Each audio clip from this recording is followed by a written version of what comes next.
Hello everyone, Charles Watts here, the Arsenal correspondent at Goal. Happy Easter, although I'm pretty sure plenty of you aren't going to be feeling very happy this morning. Man, that was bad last night, wasn't it?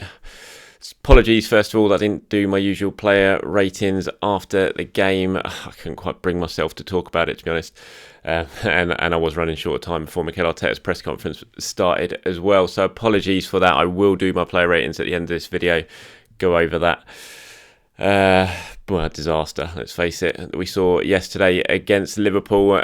But first I want to talk a few bit. I'll go over the match and give my thoughts on it, and then look at what Mikel had to say afterwards, and a little bit on the injuries as well, which are beginning to become an issue at the moment. Apologies as well, first of all, for me looking absolutely exhausted this morning, but I didn't get into about 1 o'clock last night from the match, and yeah, my kids have had me up since 4:30 in the morning looking for Easter eggs, so I'm a little bit tired this morning, but I'm sure plenty of you parents out there are in the exact same situation, so I feel for all of you. Anyway, let's talk about this football, shall we? Oh, what a disappointing night. Spent all the international break counting down the days for real football, as I called it, to come back, and then within about an hour yesterday, I was wishing we were straight back in the international break again. Arsenal, absolutely awful. I'd say that is probably their worst performance under Mikel Arteta. The Aston Villa 3-0 at home this season was pretty bad, admittedly against worse opponents. I mean, Liverpool can beat anyone 3-0, but it was the manner of Arsenal's performance yesterday. They were absolutely atrocious. Didn't seem to be any sort of game plan. Only mustered 3 shots during the game, 2 of which were on target, and you just didn't really see what they were trying to do. Mikel Arteta accepted responsibility afterwards. He said he was the one who was responsible. Whether that is, I'll just turn those alerts off so you're not getting WhatsApp alerts during my videos. Sorry for that. Whether that's because he knew he could pick the wrong team or he's put the game plan out wrong, I don't know. But I didn't really see what the game plan was. You kind of saw Arsenal were very successful, or been successful under Arteta against the bigger sides, playing this counter-attacking sort of style, soaking up the pressure, hitting them on the counter, and getting themselves in front and seeing out the win. They did it last season, towards the end of last season, beating Liverpool at the Emirates in the Premier League, obviously beat Chelsea and Manchester City in the FA Cup as well, doing it that way. And it was successful, and so you could kind of understand if that's what they were going to do last night, especially as they were missing so many players. Maybe that's why Aubameyang was out on the left again to try and get in down the space that's created by the Liverpool fullbacks. But it just never ever happened. There was no get-out ball.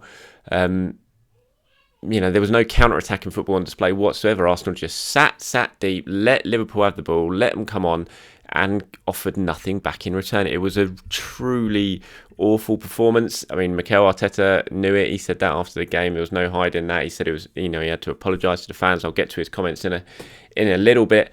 I don't think anyone could have watched and could have said anything different. It was just really bad, really poor, and left an awful lot of questions about exactly why Arsenal performed like that. Because there's no doubt they've been much, much better since Christmas. They're in top form for league, top 4 for form since Christmas. The results against big teams have been much, much better. They've beaten Tottenham recently. They drew Manchester United at home. It's just been miles better. Beat Chelsea. But yesterday was there was nothing about them. It was just a really, really poor fight. I can understand why so many of you are so angry. I've seen the comments that have been coming into my social media. I can understand why there's so much frustration about the game.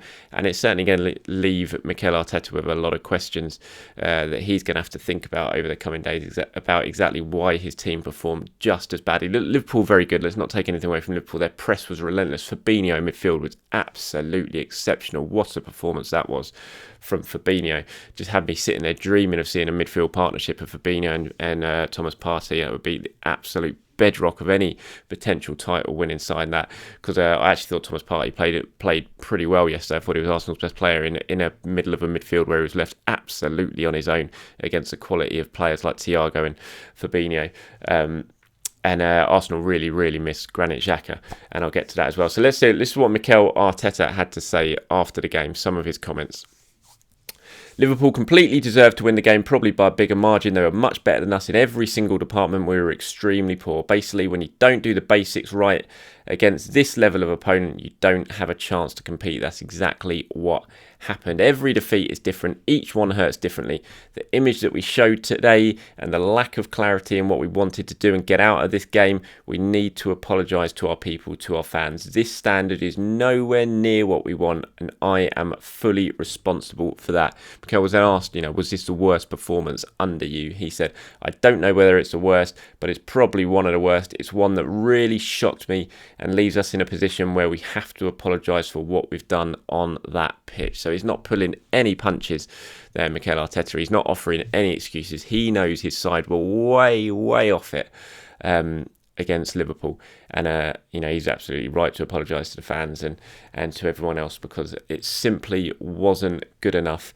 And it's, it was Europa League or bust for Arsenal anyway. I've said it before in this video. There was obviously a slight chance, but given the amount of teams that are ahead of Arsenal, it was going to take a minor miracle for them to get into European places via the Premier League this season. Europa League, as I've said loads of times, has to take preference for Arsenal, but even so, you can't excuse a performance like that from Arsenal. And it's certainly going to send them into Thursday night's game against Slavia Prague with an awful lot of pressure on their shoulders, because they need to respond from that.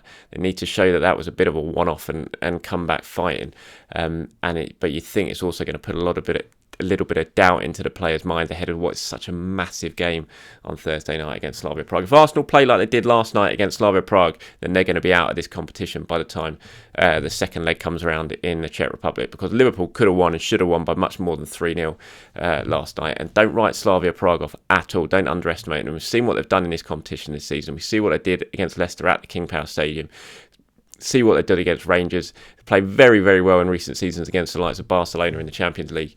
They are no pushovers. If Arsenal don't perform on Thursday night, they will lose this game, and they will lose it by a couple of goals, and then that's going to leave them with an absolute mountain to climb in the Czech Republic. So, do not underestimate Slavia Prague at all. Arsenal have to perform better than they did last night. It is an unacceptable performance. And they are going to have to absolutely respond in the right way when the Europa League game kicks off on Thursday night. Obviously, they were missing some players yesterday, and I think that was very, very apparent. I've talked about Thomas Partey basically having to do it on his own in midfield yesterday. Dani Ceballos, I don't know what's going on with Dani at the moment. You think when he arrived last season, he arrived in such a grand style, and then he had his dip, he had his fallout with Arteta, might have gone, he came back and then was excellent at the end of last season as well, and I think we all kind of celebrated when he came back on loan, but his performances have absolutely nosedive. His confidence has hit rock bottom. He was really poor again yesterday, I thought, in midfield in the absence of Granit Xhaka, leaving Thomas Partey to basically do absolutely everything on his own. And it just showed how much Arsenal missed Granit Xhaka. Again, I know that he gets a lot of criticism. A lot of you guys, and I, to be fair as well, think Arsenal probably need a better player than him in that position if they're going to want to progress over the next couple of years. That's why I was talking about Fabinho yesterday, who I thought was absolutely exceptional. But the simple fact is, no matter what your thoughts on a Granit Xhaka and his quality as a player and what he brings, and if Arsenal need to improve or not, there is no doubt whatsoever that when Granit Xhaka doesn't play, Arsenal miss him badly, and that was so obvious last night. There was no one to put their foot on the ball in midfield. There was no one to be that sort of catalyst to get the play moving forward, to receive the ball from deep. Thomas Partey is not that sort of player. Thomas Partey needs that player next to him, and that's why recently I think Partey and Xhaka have been working pretty well together. Thomas Partey, when he wants to get on the ball and drive forward and start supporting the attack, but when Xhaka's not there, he can't do that. He has to sit at the base of the defence, try and do what he did last night, which I thought he did pretty well given the circumstances. But you really need Granit Xhaka there at the moment in his team, and it was his absence was so apparent last night. And Arsenal missed him badly, there's no doubt about it. And it wasn't just Xhaka, obviously. There was other players missing as well who I thought Arsenal missed, certainly going forward, in Emile, Smith-Rowe and Bukayo Saka. I think it says a lot that Arsenal yesterday played Lacazette, Aubameyang and Nicolas Pepe as their front three. They're the three most expensive signings in Arsenal's history. That was the first time they'd actually played together since the FA Cup final, or started together since the FA Cup final, which is pretty remarkable. But you think how much those three players are worth, and yet you're sitting there in the game thinking, my God, Arsenal misses 19 and 20, these two players from the academy, 19 and 20-year-old. And what that says about the front three and the money that has been spent I mean, I'm not going to sit there and have a go at the Arsenal signing Aubameyang. He's paid his money back. He's showed in goals what he's worth, even if he's having an absolute torrid time at the moment. It was awful again yesterday, Auba. But still, it just shows that how quickly Arsenal have become reliant on two academy kids. And when they're not in the team yesterday, they miss them so badly. They're the two progressive players who'll get on the ball, they'll move it forward, they'll run with the ball, they'll make something happen, they'll ask questions of the defenders they're up against. I think we saw when Arsenal struggled against Manchester City recently in the Premier League, it was Bukayo Saka that turned that game and certainly started bringing Arsenal back into that match, because he was the one player who, when he got on the ball, he caused Manchester City problems because of his quality. Arsenal didn't have that last night, and when you haven't got Xhaka feeding and being the catalyst, and you haven't got Saka and Smith Rowe receiving it, turning and running and getting at the opposition, then you're in trouble. And Arsenal was certainly in trouble last night. They missed those three players very, very badly. I mean, Mikel was having none of it when we asked him about it after the game. He said, I don't care who is missing, that is excuses. International break is an excuse as well, and I hate excuses. Liverpool were much better than us in every single department. They fully deserved to win the match by a bigger margin. I am fully responsible for that. The rest, about one player, two players, or three players missing, not being available, is just excuses. So Mikel's not going to stand there and point to those players being absent as a reason why Arsenal lost the game, and that's understandable. He doesn't want to make excuses after a performance like that. And nor should he, because there is no excuse for a performance like that. But I think it's undeniable how much missing those three players affected Arsenal in terms of their performance, because they had no one in midfield to receive the ball from the defence, turn and then feed the forwards. It certainly took away, not having Xhaka there certainly took away from having Thomas Partey in his proper position in midfield, so that was a big negative as well. And then you didn't have Saka and Smith Rowe, who we've seen with their energy and their guile and their creativity and their running, what they bring to this team and how much they improve it and how much they have improved it since they've become absolute regulars since Boxing Day. So Mikel were absolutely right not to using it as an excuse, but I do think the fact is undeniable that missing those three players had a big, big effect on Arsenal, as did what we saw happen with Kieran Tierney in the first half, which is a real worry. Tierney going down with that knee injury, it looked a bad one when you saw the replay. His knee buckled inwards almost, and I think what was the most telling thing of all was Kieran Tierney's reaction to that. It was a big worry. You tend to know when players think they've done something pretty bad, and the look on Kieran Tierney's face as he walked off, I think, told its own story. I think he genuinely fears he did something bad to that knee when it went in. There was certainly people thinking that they saw him mouthing, it popped to the physio. I mean, whether that's true or not, I don't know. I'm not a professional lip reader. But you could tell that Tierney was worried about what happened with his knee last night. We're gonna have to wait and see the extent of that damage. He'll have a scan now on it.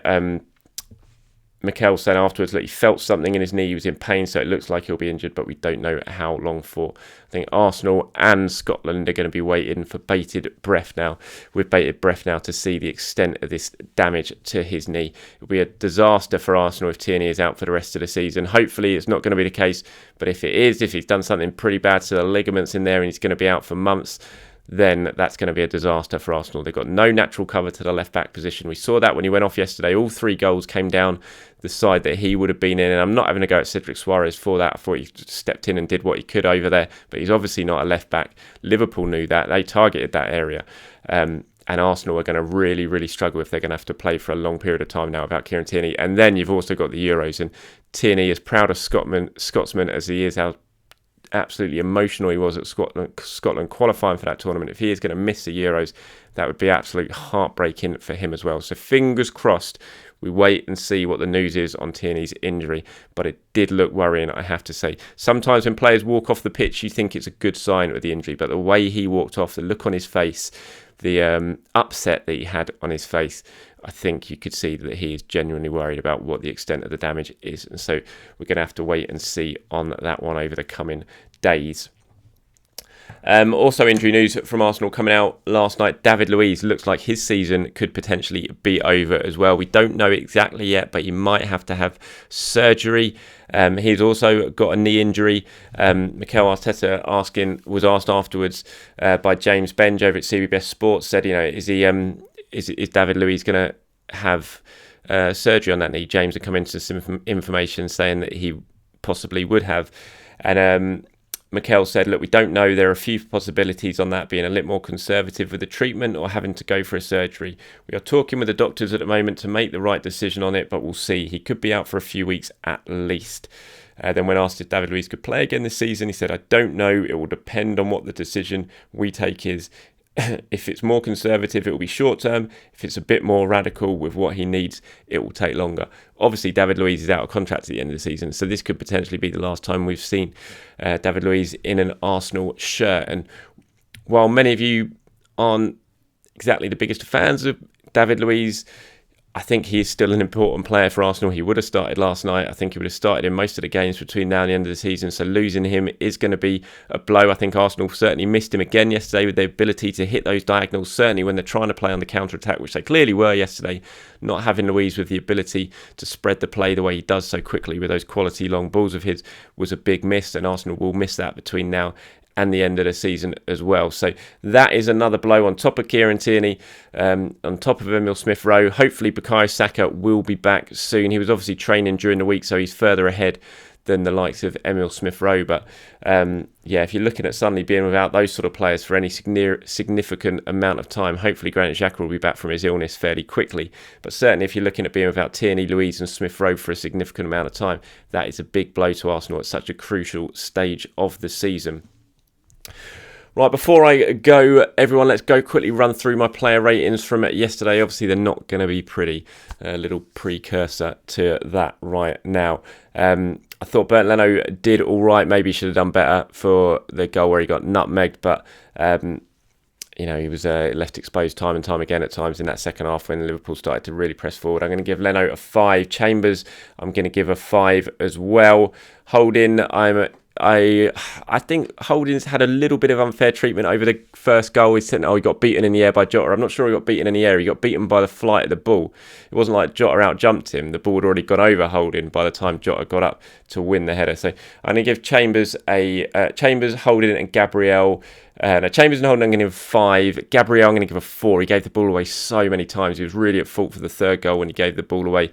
He'd actually playing all right for the first sort of 55, 60 minutes. I thought he was quite dominating when the balls were coming in, but then he absolutely lost his head, which he tends to do a little bit, Gabriel. You can tell he's still pretty raw and young at times. So he's going to get a 4 for me. Tierney, I thought was playing well before the injury. He gets a 5. Ceballos gets a 3. I thought he was really disappointing. Danny Ceballos. Thomas Partey, I'm going to go 6. I thought he was Arsenal's standout player. The stats back that up as well in terms of touches, passes, winning possession, back interceptions. Partey came out on top on all of that. Pepe, Odegaard, both going to get a 4 from me. Aubameyang gets a 3. I thought was really, really poor. Just wasn't in the game at all, couldn't get in the game. Not surprised he was substituted, probably should have been subbed earlier than he was. And Lacazette gets a 4 for me as well. Just not a day for the forwards, not a day for anyone really. Like I said, I thought Thomas Partey was the best of a very, very disappointing bunch for Arsenal. Cedric came on, I'll give him a 4 as well. He came on for the largest amount of time of any of the substitutes, but just on the whole, a really disappointing performance, a really disappointing night, and hopefully one we can put behind us, and Arsenal are going to need to put behind us if they're going to go on and progress in the Europa League now, which is so, so crucial. Until then, everyone, until my next video, apologies for this one being pretty depressing, but it's pretty hard to be positive after a performance like that. But anyway, I'll try and be a bit more cheery next time I speak to you. Until then, enjoy your Easter, enjoy all that chocolate, and enjoy the kids driving you absolutely mad. I'm going to head down now and join my 2 downstairs. Have a good one, everyone. I'll speak to you soon.